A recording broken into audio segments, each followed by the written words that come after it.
ഇന്ന് രാവിലെ കട്ട ചായയും കുടിച്ചിട്ട് ഇറങ്ങി കേട്ടോ. ഇന്ന് നമുക്ക് സൺഡേ ആയിട്ട് ഒരു വിശേഷപ്പെട്ട ഒരു ദിവസം കൂടിയാണ്. നമ്മുടെ ഫ്രണ്ടിൻ്റെ 7ാം മാസത്തിലെ ചടങ്ങായിട്ടോ. അപ്പം അവളുടെ വീട്ടിൽ നിന്ന് അവളെ കൊണ്ടുപോകാൻ വേണ്ടി വന്നു കേട്ടോ. നമ്മളെല്ലാം അമ്മായിമ്മ ചെറുക്കൻ്റെ കയ്യിൽ ഒരു പാല് പോലത്തെ സംഭവം കൊടുക്കും. അത് പെണ്ണിനും കൊടുക്കണം, തിരിച്ച് പെണ്ണ് ചെറുക്കനും കൊടുക്കണം. അത് കഴിച്ച് കഴിഞ്ഞ് പിന്നെ മഞ്ഞൾ പൂശുന്നൊരു ചടങ്ങുണ്ട് കേട്ടോ. അതും നമ്മുടെ നാട്ടിലൊക്കെ ഇപ്പം വന്ന് തുടങ്ങി. മറ്റേ തമിഴ്നാട്ടിൽ മാത്രമേ ഉള്ളൂ ഇതൊക്കെ കണ്ടുവരും. പിന്നെ വളയിടൽ ചടങ്ങും കേട്ടോ, കുപ്പിവള.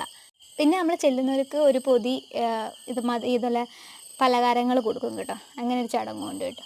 അതൊക്കെ മേടിച്ചിട്ട് വീട്ടിൽ വന്ന് പിന്നെ വൈകുന്നേരം നമുക്ക് വേറെ അടുത്ത് വരെ പോകണം. പോയിട്ട് വരുന്ന വഴി നമ്മൾ നെയ്ച്ചോറ് വാങ്ങി കേട്ടോ. നെയ്ച്ചോറും ചിക്കൻ ഫ്രൈയും പിന്നെ സലാഡും പിന്നെ പരിപ്പിൻ്റെ ഒരു ഗ്രേവി ഉണ്ടായിരുന്നു. പിന്നെ ഒരു ഇറച്ചിയുടെ ഒരു ഗ്രേവി കേട്ടോ. നല്ല അടിപൊളി നെയ്ച്ചോറായിരുന്നു കേട്ടോ.